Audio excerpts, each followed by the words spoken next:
we've seen you do, both of you do a lot of physically challenging things, but what's the most physically or even emotionally challenging role that you think you've done? I think, you know, this, I mean, in the MCU, like, it's physically challenging. I mean, always getting in and out of those suits. Right. They take its toll. But yeah, I think, you know, this movie is definitely, it's mentally challenging because these characters are, you know, going through it. You know, they've come from these extremely traumatized backgrounds, and, you know, the feeling of not being good enough and feeling kind of worthless and like you don't not deserving. And I think in real life, you know, we've all been there where we've, you know, we're not really forgiving ourselves. So I think this movie definitely challenges, you know, that it's that relatability that I personally have with this movie and the character. What about you, Lewis? What's the most physically or emotionally challenging role? I mean, it's sort of a tie between Thunderbolts and Top Gun, Yeah. Maverick. They were both very new experiences, new terrain for me. I mean, Top Gun was like a really physically rigorous training regime to get comfortable, you know, pulling the G's and doing all those different aerobatic maneuvers and stuff, and looking like you were comfortable, and it was like, it looked like this was your cubicle and where you went to work every day. That was really challenging, but then that was like, you know, you're sitting in a cockpit and you're being flown by the best of the best, and you felt, and then in this, you know, it was very challenging to learn. I haven't done that much like boots on the ground stunts like this, and so it was really fun and challenging to do that. But yeah, and in the suit changes everything. The harness work. The harness work. Yeah, harness work. I think with movies like these, you know, what makes them great, but is also challenging to do, is you have the resources to do as many takes until you get it right. It's not like an indie where you're like, we only have 15 minutes and we got what we got. The sun went down. We can't shoot it tomorrow. Like, this is like, you do it, and so the stamina that it takes to kind of like keep bringing it over and over and over again. Well, I did not know that I was going to walk into this Marvel movie also and get a little therapy. Yeah. Because, you know, you all went there. You dove deep into themes like depression and, you know, mental health and mental illness and, you know, all those feelings of not feeling good enough. And so to do that in a Marvel movie, what did that mean to you to have, like, to be able to exercise those type of muscles in a, you know, a big budget tentpole? Yeah, I mean, sometimes I was like, this is what we're doing? And Jake was like, yeah, and by the way, more, actually. And it felt, but it was gratifying. I think that, like, it was so important to do this movie, do it right, because we are dealing with topics that like, you know, that are gonna be, this movie is gonna be seen by a lot of people. And so it was very much like, you know, surgery. Like, we didn't want to make the wrong incision. We wanted to do this right, and with our own truth really injected in it, you know?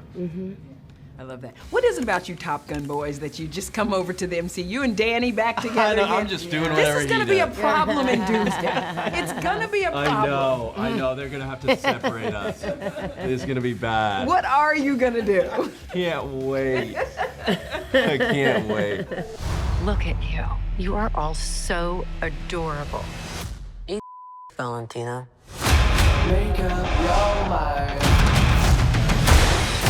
The assignment is... Oh, wait, hang on.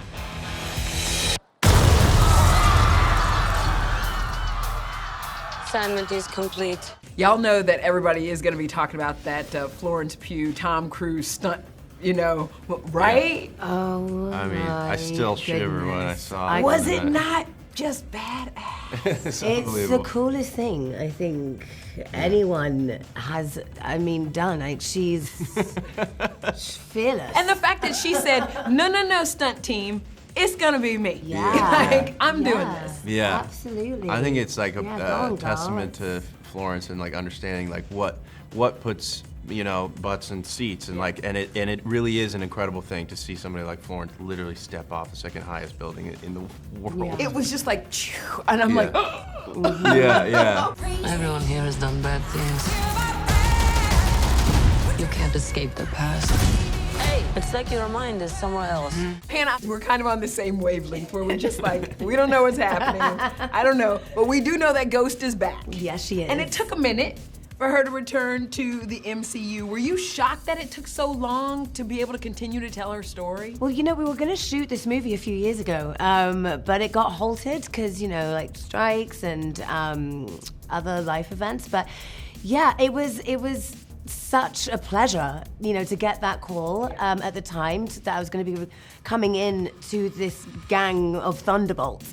And I, initially doing my research for Ant-Man and the Wasp for Ghost, Ghost heavily featured in the Thunderbolt comic books. And I thought, this is so cool. It'd be so cool if, they did the Thunderbolts and then they did the Thunderbolts. So yeah, it's amazing.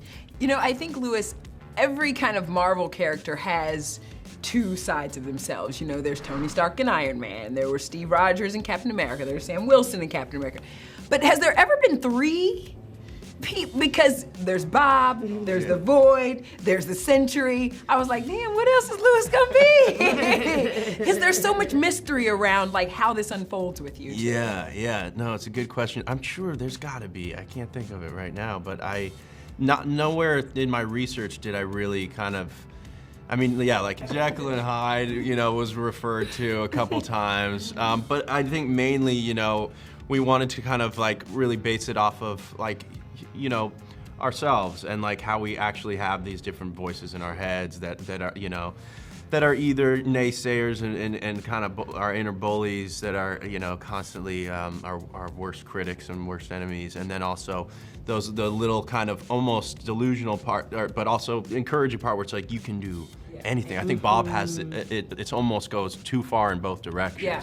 Where it's he thinks these delusions of grandeur. Boy, did you get to stretch an acting muscle in this movie, because you honestly, it was we saw all parts of everything. What was, maybe, I don't know if fun is the word, but maybe what was the most fun about getting to go play such a dark, weird villain? It was really fun. I Yeah. mean, I think, I've got a short attention span, and I think that's why I don't tend to do TV that much, because I'm always well, I'm gonna get bored with this or something. And this, I never was bored, and there's so much to be done, and there's so many, parts of him to continue just revolving and turning, and he looks different from every angle.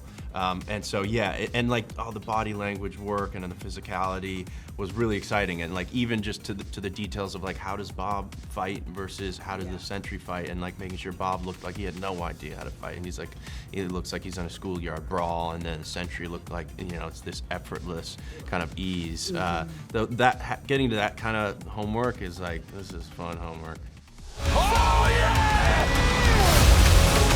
So what, do we all just punch and shoot? We are the Thunderbolts! Can't call ourselves that. Thank God. The Thunderbolts. It's a cool name.